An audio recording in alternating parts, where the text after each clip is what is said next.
Welcome to ఏవేడి channel. ప్రస్తుత సమాజంలో భాగమైన కేంద్ర ప్రభుత్వ సంస్థ ఇండియా పోస్ట్ సాంకేతిక రంగంలో విప్లవాత్మకమైన మార్పులు తీసుకొస్తుంది.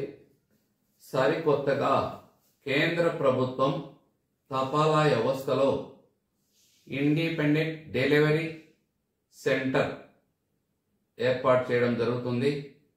ఈ ఐడిసి సెంటర్ల గురించి మనము ఈరోజు వీడియోలో చర్చించబోతున్నాం. ఈ ఐడిసి సెంటర్ను ఇప్పటికే భారతదేశంలో కొన్ని ప్రాంతాలలో అమలు చేయడం జరిగింది. ఈ ఐడిసి సెంటర్లను 2025 ఏప్రిల్ ఆఖరు నాటికి పూర్తి స్థాయిలో ఐడిసి సెంటర్లు ఏర్పాటు చేయాలని ప్రభుత్వం తపాలా శాఖ భావిస్తుంది.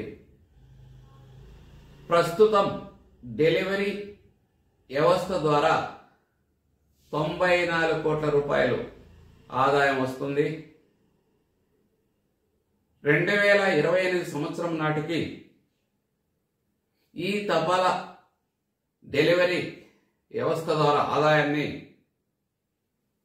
164 కోట్ల రూపాయలు పెంచే లక్ష్యంగా తపాలా శాఖ అధికారులు ప్రణాళికలు సిద్ధం చేస్తున్నారు.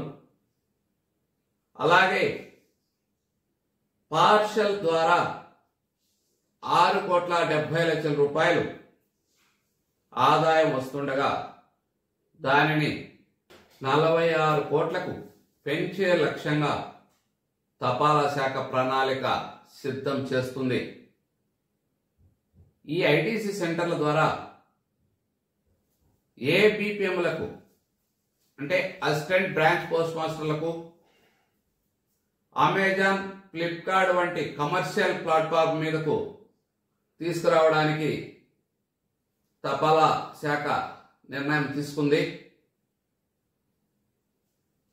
డెలివరీ సిబ్బందికి పిఎంఏ యాప్ ఉన్న మొబైల్ ఇవ్వడం జరుగుతుంది.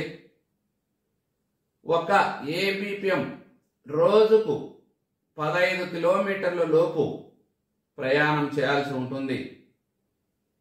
ఈ 15 కిలోమీటర్లకు మించకుండా డెలివరీ చేయాల్సి ఉంటుంది. ఒక రోజుకు ఏబిపిఎం గరిష్టంగా 95 సాధారణ ఉత్తరాలను బట్వాడా చేయాల్సి ఉంటుంది. అలాగే రిజిస్టర్ పోస్ట్ ఆర్టికల్స్ ను 40 నుంచి 45 వరకు, స్పీడ్ పోస్ట్ ఆర్టికల్స్ 43 నుంచి 45 వరకు ఉండే విధంగా ప్రణాళికలు తయారు చేస్తున్నట్లు తెలుస్తుంది. ప్రతిరోజు ఒక మనీ ఆర్డర్ ఏబిపిఎం తీసుకెళ్లాల్సి ఉంటుంది.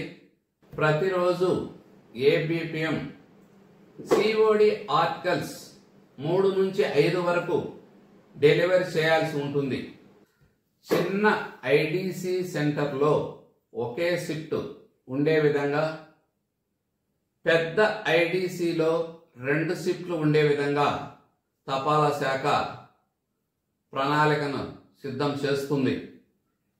తద్వారా పని గంటలు పెరుగుతాయి, డెలివరీ సిబ్బందికి శాలరీస్ పెరుగుతాయి.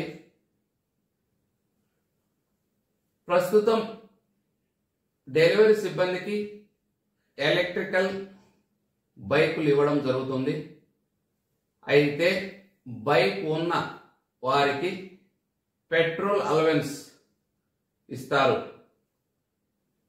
ఈ వీడియో మీకు నచ్చినట్లయితే లైక్ చేయండి, షేర్ చేయండి మరియు ఏవీ రెడ్డి ఛానల్ సబ్స్క్రైబ్ చేయండి.